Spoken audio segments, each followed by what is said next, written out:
Hello and welcome back to the Pride Show. And of course, it's February, it's LGBTQ plus History Month, and we have Sophie Meyer from Queer Kernow, a resident expert of all things LGBTQ plus history, with a fab team who runs the LGBTQ plus history project, Queer Kernow. And we have her with us now. Hello. Hey. Hey, thank you so much for joining us. We also have a brand new format with LGBTQ plus news from our guest, Sophie. So she's brought some news with her. And a getting to know you segment called Queering. Oh. I know. You know it's going to happen, but you don't know what's actually going to happen. So get ready for it. So Sophie, let's start with your news. So Jonathan Van Ness Getting, have I got that right? Getting Curious with Jonathan Van Ness. Oh, okay. I just extended his name. He's from Queer Eye, isn't he? Yeah. He's the stylist on Queer Eye, but he also runs this really, really good podcast that I've listened to for a few years now called Getting Curious. And it's just turned into a Netflix miniseries. Now, the reason I wanted to chat about it is there's an amazing episode about being trans and non-binary, because Jonathan themselves is non-binary. Their pronouns are he, him, them. So, or she. So it's just a fascinating discussion, and he gets in contact with loads of different activists, and they all kind of just discuss and have a round table and look at the history of trans liberation in the US. And it just made me feel all warm and fuzzy inside to see all these fantastic queer leaders like discussing openly trans and non-binary issues on Netflix, which is such a huge platform. So yeah, I had to give a shout out. It was just amazing. Sophie, I don't know whether I should open up about this, but I've watched 2 episodes of Queer Eye, and yes. Does that make me a rubbish gay? I'm trying to work it out. I'm not sure there's like stickers for completing certain tasks. No. This is true. This is very, very true. And we've got one from BBC, so Traveller Pride, Sherry Valentine's BBC documentary. Manchester News is reporting about Drag Race UK star and their journey. Yeah, so I don't know if you've seen this documentary, but I'm a big fan of Drag Race UK, and Sherry Valentine, one of the contestants, came out on the show as being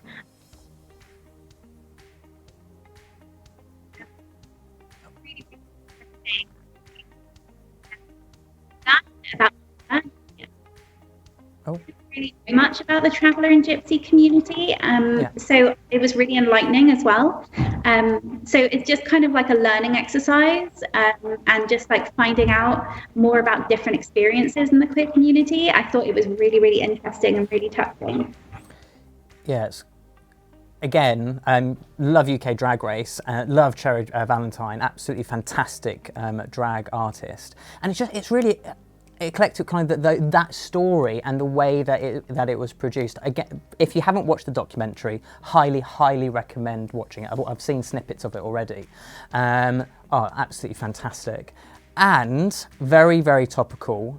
In 2 days' time, the consultation within the UK on banning conversion therapy closes. So that's the UK government consultation on banning the conversion therapy towards LGBTQ plus people. But France has got ahead of us. Have a look at this. Thank you, Sophie. So just pop that up. France bans the conversion therapy. There we go. Yeah, there we go. So, they beat us to it. But also what's really, really nice to see is that it was passed unanimously, which, is just such a bolster. When you come across conservatives and right-wing kind of politics, you never really kind of think it'll be that easy. And I know it hasn't been that easy, but it was actually really nice to see that it got passed so easily and unanimously voting in favour of banning it. So I was like, come on, that's a really good example, UK, we can do it too. Now, kind of looking at France and kind of politically, they're a fairly conservative country in their rights and their expression. So this is incredible, because I think the feel and the conversations around the consultation approach and the extension of the consultation approach and the extension to the Gender Reform Recognition Act, it feels like that there's this constant stumbling block here within the UK. So if you've got the opportunity, it isn't just about organisations having their word within the consultation. You can easily go onto Stonewall's website, UK's website, and they actually have a link there for you to be able to add your direct feedback on why you think it would be the right thing to do, because it's obviously the right thing to do, to ban conversion therapy. And just a bit of conversation. So the conversion therapy is, there's lots of different versions of it, isn't it, Sophie? Yeah, there's tons. I mean, there's ones run by religious entities, there's ones which run socially, and I just think blanket ban on everything. It's just so harmful, and there's so much evidence that it's really, really harmful, and I just don't believe that it should be a thing at all. The scary thing is as well is that it doesn't, it's not that it happens somewhere else in the UK. We've had direct reports from young people here in Cornwall to say that they have been approached and they have started and they're almost forced into the start of conversion therapy. So please do have the opportunity of going on the website and having a look at how you can have your say.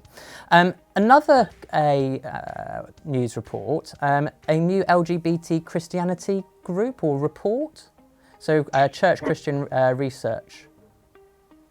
So it's a report that shows that a third of LGBTQ plus Christians feel safe to be themselves, which kind of shows that 2/3 don't feel themselves to be themselves. And what I found really interesting actually was the figures with which people felt comfortable. So actually gay men were kind of 50-50 almost, but the least representation really of people feeling comfortable was bisexual Christians. And I can't help but feel like, you know, bisexuals get doubly erased almost because they quote unquote pass. And I just think that, you know, there's so much work to do, I think, in Christianity with de-picking that whole history.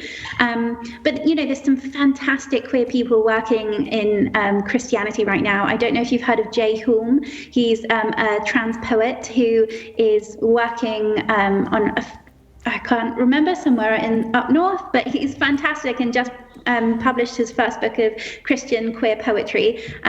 So I kind of wanted to bring this up as isn't this, you know, we really need to do work here, but also to highlight that stuff is happening and it's an ongoing process. Yeah, and we have incredible friends across the Christian church in Cornwall with St Michael's Church and the Diocese of Truro and such. So, you know, these conversations and actively having these conversations about different communities within different communities is fantastic. Thank you so much for bringing that up. Not only do we have a couple of new features, we're also bringing back our community artists from Isolation Idol, Cornwall Pride, a couple of years ago. So we're going to start with Flo Bonner's cover of Love Like That.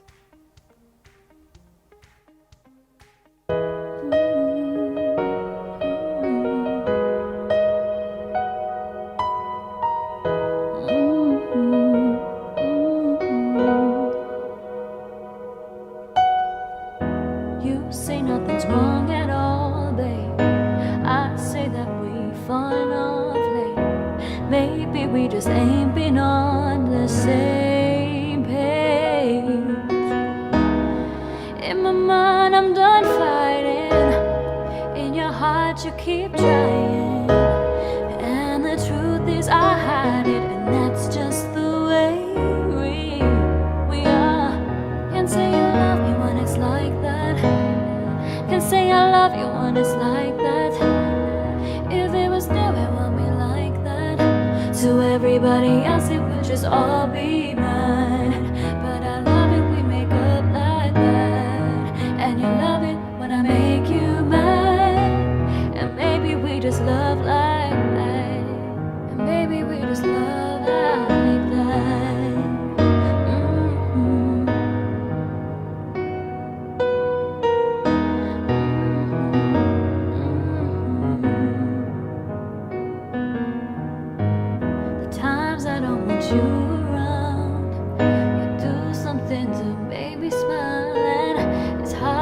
me to try to doubt this feeling.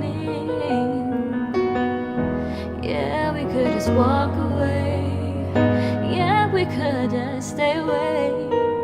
The things I love about you I can't change. No, no, no. In my mind I'm done fighting. In your heart you keep trying. And the truth is we don't hide it, cause that's just the way we are. Can't say you love me when it's like that. Can't say I love you when it's like that. If it was new it would be like that. To everybody else it would just all be mad. But I love it we make up like that. And you love it when I make you mad. But maybe we just love like that. Yeah, maybe we just love like that. Ooh.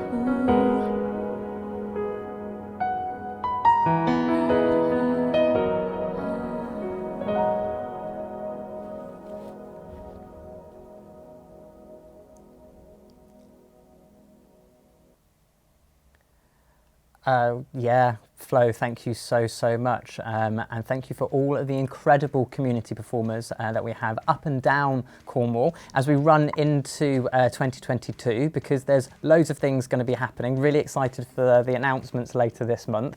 Want to try and keep them a little bit quiet because everything's in plan, ready to go for Cornwall Pride. We may have, I don't know, Sophie, I will just put it in, we may have said to BBC, I shouldn't say it, BBC Radio Cornwall about the 11 events which are happening, but no one knows what's going on. It's all still secret. I know, it's slightly like the worst kept secret of what's going to happen. Well, yes, absolutely.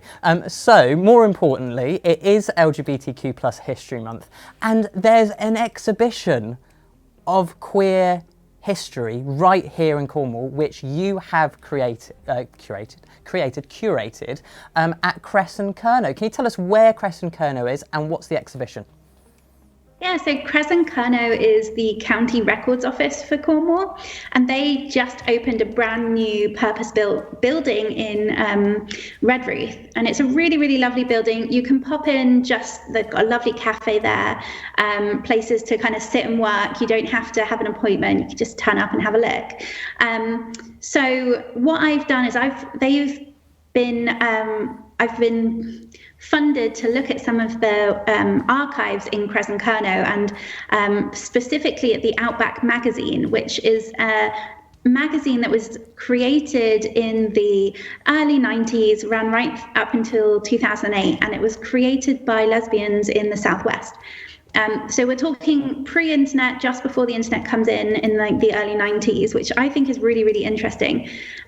So what we've done for LGBT History Month is there's 3 cases right in the entrance hall by the cafe where everyone walks past, that actually has the Outback magazines, a load of LGBTQ plus flags, and also some artwork that you helped create, Matt, of queer responses to this collection. So it's really fab. It's got some kind of modern artistic responses by the queer community. It's got some historical queer magazines, and it's, you know, nicely signposted with lots of flags. So I'm really, really excited to see it up. Yeah, one of the weirdest and strangest things is actually creating art, because it kind of as a representation of the inner you, and so yeah, that was weird for me, but loads of fun. And the workshop was absolutely incredible. Can you tell us a little bit more about the Outback magazines, because they are incredible? Yeah, so Outback Magazine, well, firstly, kind of queer magazines, I think, are just so important to the LGBTQ plus community, because they were how we connected pre-internet. There's a really, really awesome quote by the Gay Liberation Front creators, who said that there wasn't a press for them, so for gay people, so they created one themselves. And that's kind of how early queer magazines kind of became something, is that we weren't being served in any of the normal press, so they created their own, and it was all very grassroots, it was all very kind of localized, and that's exactly what this is. This is a lesbian magazine in the far southwest in Cornwall, and it's about connecting people. It was, how did you find that community pre-internet? So you have these fantastic, done on a typewriter, printed in someone's house and just distributed. And it was all who you knew, and you'd pick one up, and then there was a physical subscription thing that went to somebody's house, and there was like a telephone ring tree for calling up people to tell them about hang on. How did the ring tree work? Because you said there was something like 100 or 150 odd people, so someone would pick up the phone to say that there's an event going on, and then someone would then phone up someone else. Is that... Yeah, and that would keep going until eventually everybody in the kind of subscription list knew. And, you know, this is what they had to do pre-internet, before there was any kind of centralized way of getting event information across. So it's kind of like, how do you build a community when, you know, you move down to Cornwall, you're in a very kind of, maybe you're in a small town, a small hamlet, and you're like, how do I find my people? And that's what this magazine really, really did, is it was a place for event spaces, event listings for, you know, here's a good place that's not gay friendly. It would, you know, it had recipes in, it had thought pieces and letters, it had political like responses. So there was lots of, hey, let's go and protest Section 28 up in London before it was overturned in 2000. So they also protested. We'll say it because it did happen. They also protested a larger retail shop in Cornwall. Yes, they protested Trago Mills. Because Trago Mills had put out some really homophobic adverts. I think we can say that because it's factual. Yeah. Absolutely. Not now, but then it was quite interesting that they literally communicated through this Outback magazine, and they created these protests, which is absolutely fantastic. They also had was it the Garden Prides or Garden Fete Prides? Yeah, so they organised these garden fetes every summer, which were kind of like an unofficial pride, because it had everything a community pride would do now. It had stalls, it had acts, it had food, and it was just held on this big farm, and it was advertised in the Outback. So the only way you'd know about it is if you were a subscriber of the Outback. So it was very much a who you know, under the radar kind of pride. And there were lots of events like that. It's amazing to see what rich history there is, and what was going on in the early 90s pre-internet, and how everyone organised back then. I find it fascinating that did they create a land trust as well? So they actually were able to buy a piece of land? They did. It's called, I'm still trying to track down what happened to that piece of land. It's bugging me, I don't know. But there was the Women's Land Trust, which bought a piece of land, and they rewilded it and had workshops there, and they planted tons and tons of trees and built a pond. And it was just really, really kind of early environmentalism. And they were so, you know, climate emergency conscious, 30 years ago. It's fantastic. There's snippets as well into the histories of this Outback magazine, which is fantastic, because it even talks about, I was reading the housing crisis, for example, talking about second homes and such 30 years ago in Cornwall, and it really is, it's kind of reliving the same conversations that we're having today. Yeah, there's so much, and I think you kind of get it more because it's recent history that you kind of feel the same things coming up. But then, if you also look back further in time, if you go back to the 1800s, you get the same kind of conversations. And I think it's fantastic. This is why history is so important. You see yourself in history, you see where they're coming from and what they're complaining about. You're like, oh yeah, me too. I get really frustrated with second homes, and I completely get it. And so with the Outback magazine, with the workshops that have been created, why is it important? Why is it important to have this history and these workshops? Well, the whole kind of mission of Queer Kernow is to highlight our LGBTQ plus history in Cornwall. And what's so important about having these workshops and these displays is that this history would otherwise be unknown. It would be sat on a shelf in an archive, not really talked about or not really deconstructed by the community and learnt about. So it's so important to have that history. And I know from doing kind of outreach that when queer people see themselves reflected back in history, it's really affirming to their identity to be like, yes, I am, there have been queer people in history for millennia. I am not new. This is not a fad. This is not, 21st century. This is, I'm part of the kind of fabric of Cornish history. And I really feel passionately that queer people should own that and feel part of Cornish history and, kind of recognize themselves in their own past.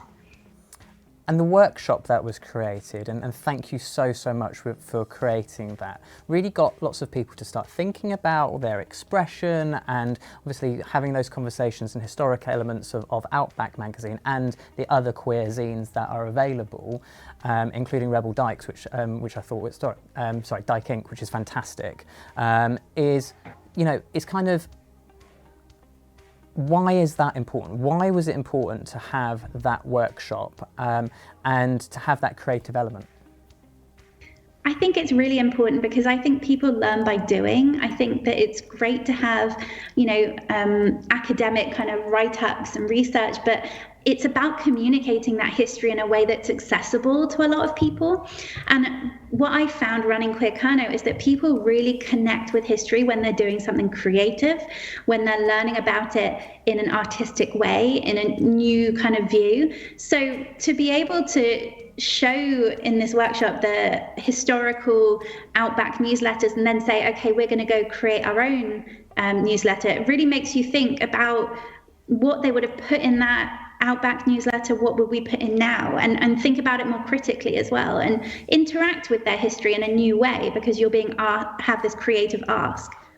I think one of the things for me as well was, I hope Alice doesn't mind me sharing because she's already written on there, is actually that the part of the magazine that Alice created, which is specifically spoke about a dedicated community space for queer people right here in Cornwall, and actually the benefits of, because as we're understanding and as we're having these conversations, because there's so much dysphoria across the whole of Cornwall, that it's very difficult to create this sense of community. So whilst we have these incredible workshops and this expression of history at Queer Kernow, it really shines a light that there isn't that's almost a central space where people can work and collaborate to have these conversations, not only on a monthly basis, but actually on a day-to-day basis.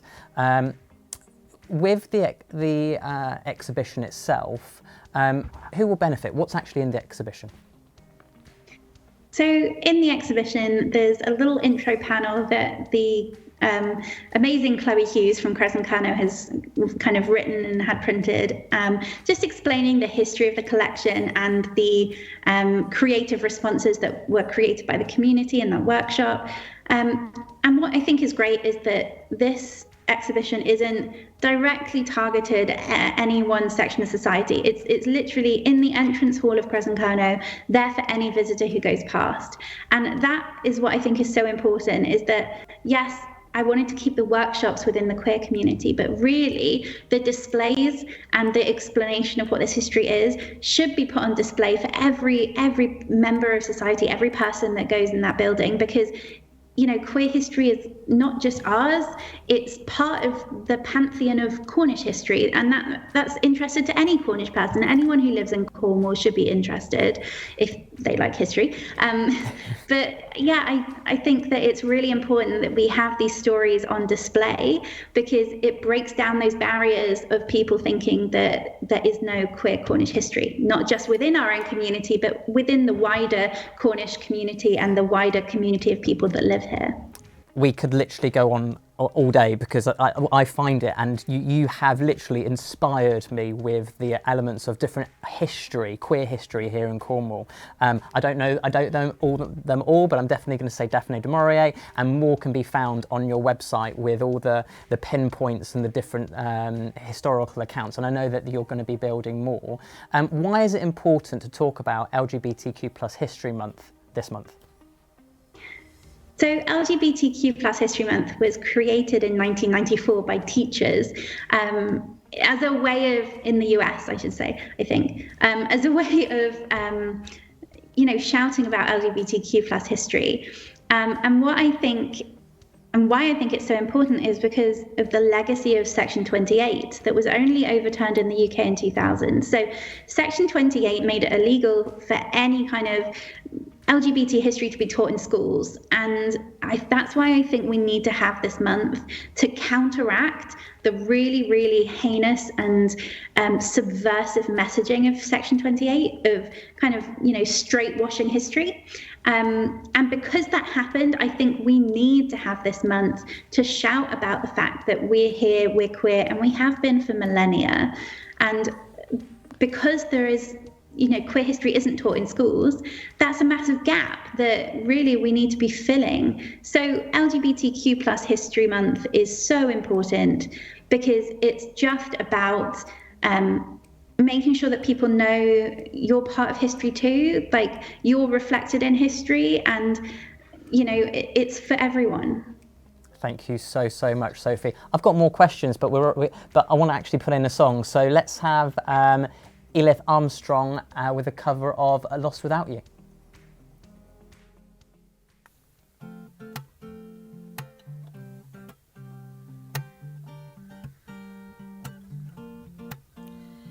Standing on the platform, watching you go. It's like no other pain I've ever known.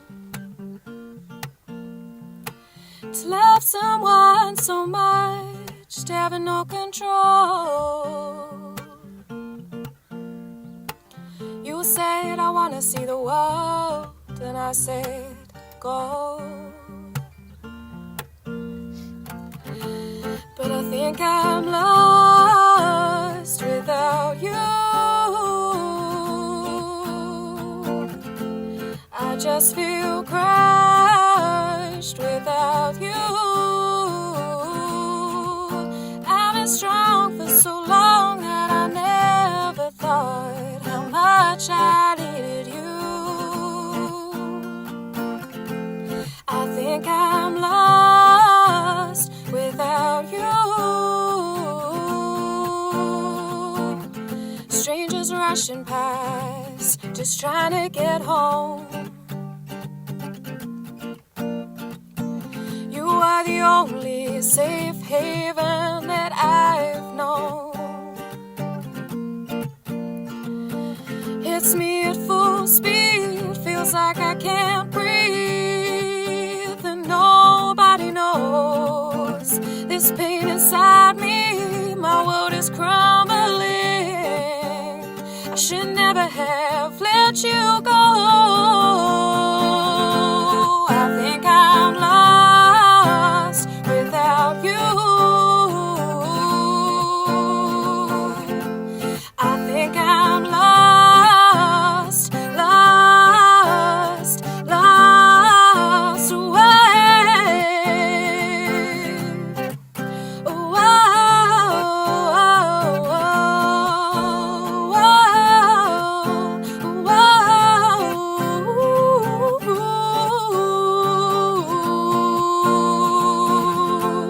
I think I'm lost without you. I just feel crushed without you. I've been strong for so long that I never thought how much I loved you. I think I'm lost without you. Standing on the platform, watching you go. You said I wanna see the world, and I said go.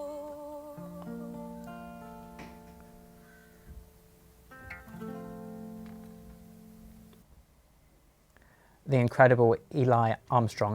Got the name right then. Sorry, for a second ago. But we have Sophie Meyer with us. Hello. It is LGBTQ plus History Month. We are going to go into our new segment, which is called Queering. Do you like it? Do you like what I did there?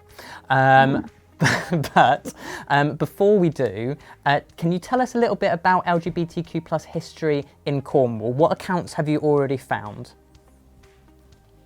So there is so much LGBTQ plus history in Cornwall, but you can have a look on our website. If you follow us on social media this month, for History Month, we're promoting our trans and non-binary stories specifically, mainly because obviously that section of our community is under threat right now. So I'm just going to chat to you then about a few of those. And one of my favorites I always love to start with, which you know, is the Iron Age burial we have in Cornwall, because it's a fantastic burial. It's on the Isles of Scilly, and it's a burial which has a sword and a mirror in the grave with this person. So what's really interesting is that academics for around 50 years have been arguing, they have a sword, it must be a male. They have a mirror, it must be a female. And I'm like, can we just deconstruct this notion of gender based on grave goods, based on objects? Why do objects inform gender? Why are we trying to gender this person? We don't know what their gender identity would have been. And I think that's a really, really interesting place to start, is how do we know in history what a person's gender identity or sexual orientation is based on, you know, circumstantial evidence? And so much archaeology, so much history is based on this kind of preconceived notion of binary gender. Wow, absolutely incredible. And just to recap, where can everyone find more about LGBTQ plus history in Cornwall? So if you go to our website, which is queerkernow.co.uk, or you follow us on Twitter, Instagram, or Facebook, we post out our new research, we post out our little kind of nuggets of biographies of different people. We'll be updating the map this month with a few new points as well for History Month, sharing some new research with everyone. Okay. Thank you so much. Are you ready? I've been put under a little bit of pressure to make sure that we get this timed. So, our new segment is Queering. Guest, Sophie, you have been prepared with roughly 30 quick fire questions on you and everything about you. However, we're going to try to keep it within 10 seconds each answer. Okay, let's do this. And we're going to try. We've got editorial control over what we're going to be able to achieve with this. So if we start going a little bit longer over 10 seconds, I've got a clock in front of me, and then we can try to work it out. Ready? Yeah. Okay. What do you do? I'm a historian. Fantastic. What's the most amazing historical account you have ever read? Gentleman Jack's biography. Who's Gentleman Jack? Oh my God, Anne Lister, sorry. She is a lesbian from Yorkshire who wrote her diary in code, and it's an amazing account of really, really graphic sex. Oh, fantastic. Love that. What other career, if not this?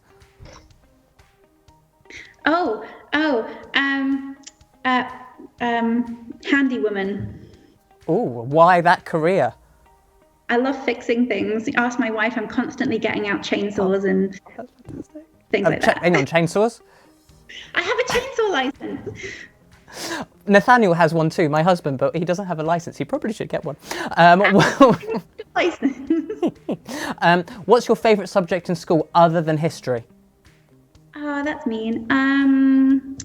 Art. Art, okay. Who's your most inspiring person in history? Ooh, throughout the entirety of history? Whole of history. Agrippina the Greater. Who? Sorry, who? Agrippina. Who are they? She was the mother of Augustus. She was badass. Okay, hang on. Why was she badass? Because she killed all her husbands and her son, and she set up really deadly traps for everybody, and she faked her own death in a drowning, and then she came back and was like, bitch, I'm alive. Sorry for swearing. I'm just really excited about Agrippina. It's fine. First queer person of history you learnt about, and what was it about them? Oh, Oscar Wilde, probably. Yeah, because I think I was doing English lit at A-level, and we were discussing Oscar Wilde's case and his whole kind of subliminal messaging that he did. So the whole like wearing a yellow carnation means you're like queer and you support him, which I thought was really sweet. Yeah, bless him. Which project has been your favourite? Oh God, probably creating the zine, Queer Kernow zine, which was something we did last summer. Okay. Which person from history would you want to take out on a night out for dinner?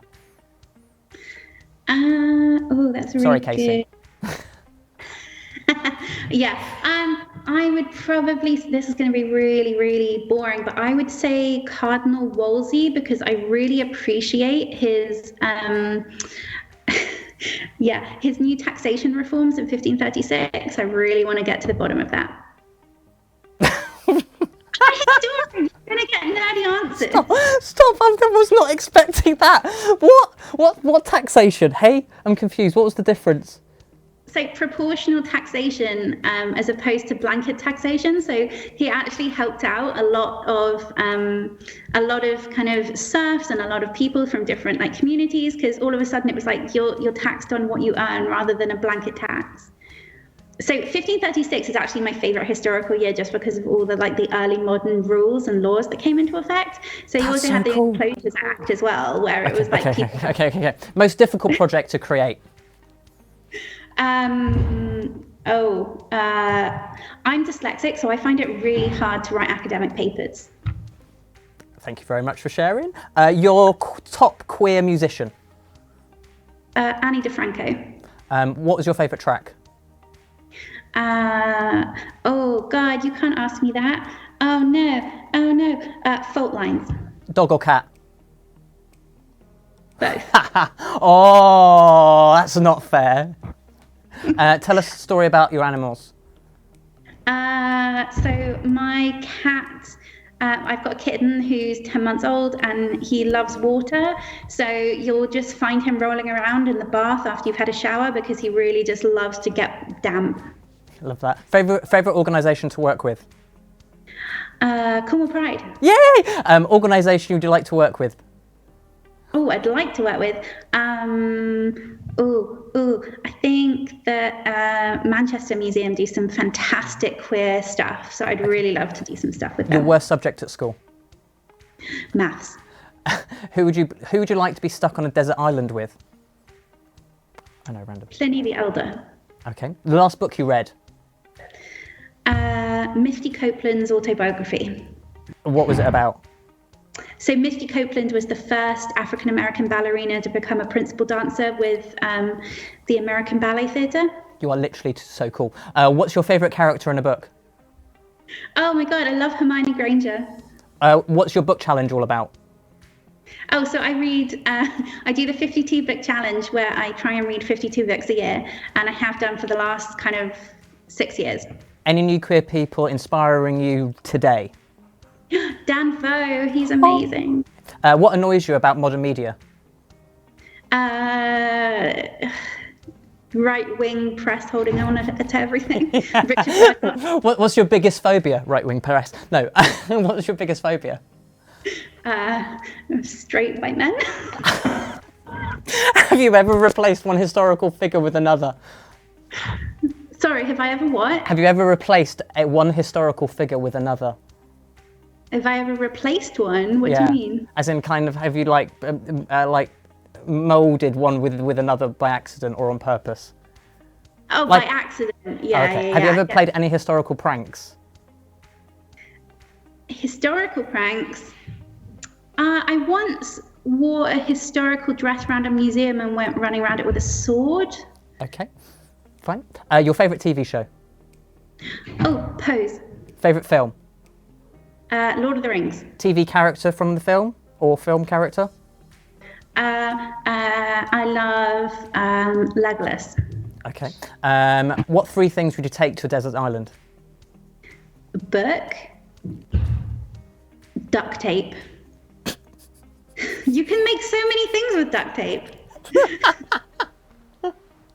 One more. Oh my god. Can I take my wife? Okay, fine. Planned holidays. What do I currently have? Do you have any? Yeah. Oh my god, yeah. So my wife is a train nerd, so we're going to stay in St. Germans on the train carriages that are holiday lets for a long weekend. Where in the world is on the top of your bucket list? America, because my brother lives there. One thing that you have in your fridge at all times? Kimchi. Generally top of the bucket list experiences. What did you just say then, by the way? Kimchi. What on? Hang on, there. Top of the bucket list of all times. You mean what would I like to do? Yeah. Oh my god. Go to a dinner party with Mary Beard and other historians. Okay. Favourite human ever? Oh, that's really tough. Favorite human ever. Okay, I'm just going to go with an out and say my wife. Perfect. Summer or winter? Winter. Funniest person in the world? In your world? In my world, Kate McKinnon. Would you rather snuggle a lion, a giraffe, or a chihuahua? A chihuahua. Next queer event, what would you want it to be? I would like to do a historical drag show. Oh. Sophie, thank you so much. That was queering. Oh my god, I loved it. I'm sorry I swore. How brilliant is that? Thank you so much for joining us today. Wow, there we go. Oh, I'm sweating. I feel like I need to go lie down now and a cup of tea. Oh, a cup of tea and some biscuits. Rich tea's fine. That's it for this week. That's the Cornwall Pride Show. Thank you so much, Sophie. And back on Cornwall Pride Show on Chaos TV in a couple of weeks. See you then. Thanks for having me.